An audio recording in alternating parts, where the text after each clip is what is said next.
যখন কোনো মেয়ে বেপর্দা হয়ে বাহিরে বের হয় তখন শয়তান মানে শয়তান জিন না ফেরেশতা, তখন শয়তান ওই মেয়ের সৌন্দর্যকে পুরুষের চোখে লোভনীয় বা আকর্ষণীয় করে তোলে। কে করে তোলে? শয়তান।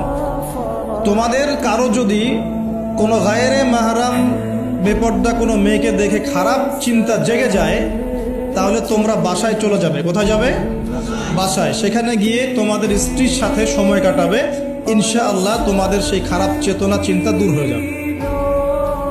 তার মানে এই হাদিস থেকে প্রমাণ হচ্ছে শয়তান বেপর্দা মেয়েদেরকে সুন্দর করে উপস্থাপন করে।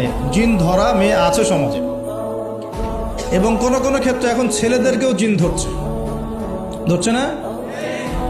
মাঝে মাঝে দেখবেন যে এই শীতকালে কিছু কনসার্ট হয়, দেখেছেন? কনসার্ট হয়, ফ্যাশন শোজ হয়, আরও অনেক ধরনের প্রোগ্রাম হয়। এগুলোকে নাম দিয়েছে মানুষ সংস্কৃতি। কী নাম দিয়েছে?